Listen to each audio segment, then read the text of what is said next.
Anong masasabi mo sa kape ko? Sarap ba? Oo. What's up? What's up? Really homie?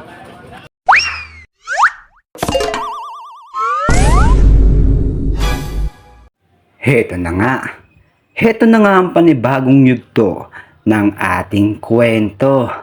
Una sa lahat at first of all, gusto ko lang naman sabihin sa inyo ang aking makatotohanang kwento na may kasamang kalokohan. Sabi ko nga nung una sa lahat at first of all, hanggang day 1 lang. Hanggang day 1 lang dapat yung ginagawa natin at hindi naaabot pa dito dahil naka-end day 3 na tayo.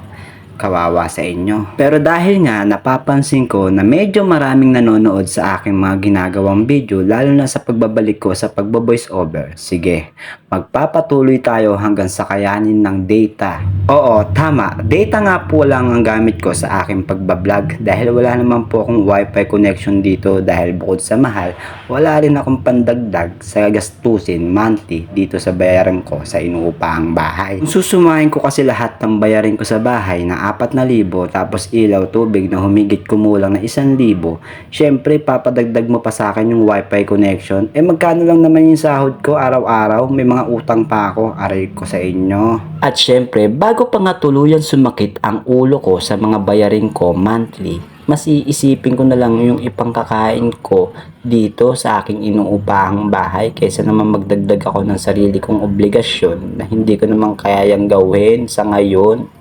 Opo, sa ngayon lang po yan. Pero by soon, darating din tayo dyan na magkakaroon tayo ng sariling wifi connection. Aasahan ko naman yung pagkakataon na magbabago din yung buhay ko pagdating ng araw sa mga ginagawa ko. At by the way, bumalik na nga tayo dito sa ating kwento. Papasok na nga po pala ako nyan sa aming gate dito sa aking pinapasukang bagong trabaho bilang construction worker. Hindi naman madali yung trabaho namin sa loob. Nagtataka kayo bakit hindi ako kumukuha ng video kung bakit habang nagtatrabaho ako dahil medyo hindi pa ako sigurado kung bawal o hindi. Ang alam ko, ayoko lang talaga mapagbawalan sa loob habang ginagawa ko, kumukuha ako ng video. Kaya hindi ako kumukuha ng video habang nagtatrabaho ako sa loob dahil iniiwasan ko yung mga side comment ng ibang company o ibang mga tao na alam kong magiging basher ko rin dumating yung araw na yun. Kaya mas mabuting maging advantage na lang tayo mag-isip kahit napapalibutan tayo ng mga taong puro sip-sip. Pero wala naman sip-sip dito sa ngayon. Pero iniisip ko pa rin yung trabaho ko at kapakanan ko para sa sarili ko dahil ayoko na nga pong mawalan ng trabaho. 5 buwan lang kasi ang kontrata namin dito bilang isang empleyado. At syempre, pabor naman sa akin to dahil malapit lang din dito sa inuupahan kong bahay at kung saan ako lumaki. Kaya hindi na ako hassle sa pamasahe at hindi na ako hassle sa pagkukommute na napaka-traffic sa daan at sabit-sabit sa jeep, angkas ng tricycle para lang makauwi agad. Kaya mas pipiliin kung dito na lamang ako sa malapit kahit mahirap yung trabaho namin sa loob. Pero wala namang mahirap kundi si dito talaga tayo sa ating panibagong trabaho. Sarap ba? Oo. What's up? Really homie? Sa puntong ito, break time namin kaya nagkakape-kape muna ako dyan kasama ng aking mga bagong katrabaho. At syempre, back to realidad, nakauwi na nga po pala tayo dyan galing sa ating pinasukang trabaho. At syempre, may pasalubong ako para sa sarili ko. May dala nga po pala ako dyan pandesal at palabok para kakakainin ko ngayong agahan. Hugas-hugas yan. Tahin agad. Gutom yan. Bumili ako ng 2 klaseng palabok. Favorite ko kasi palabok. Tapos, pandesal sa umaga. Ngayon lang ulit ako makaka-experience kumain ng pandesal. Pabilan natin yan. Maaga pinauwi ngayong araw, Sabado. Bali linggo na ng umaga, diba? Mamaya pahinga. Kasi panggabi na naman tayo kinabukasan. Kain muna tayo.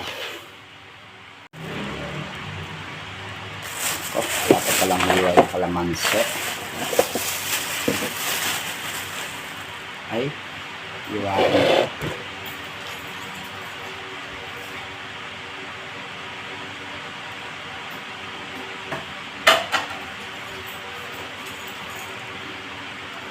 Yan.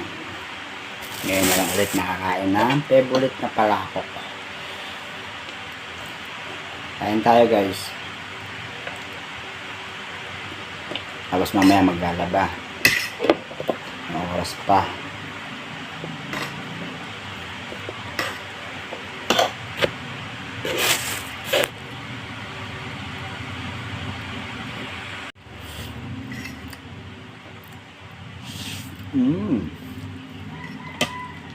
Sarap.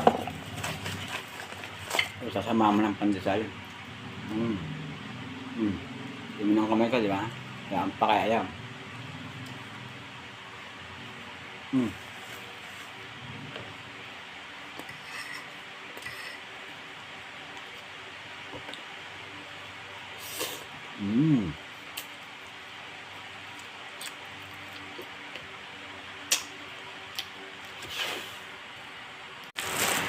Itong mamaya.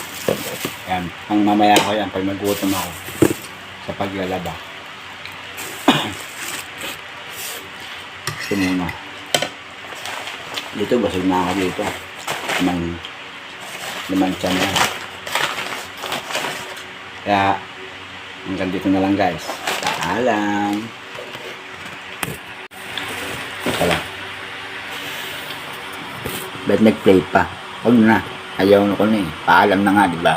Babash!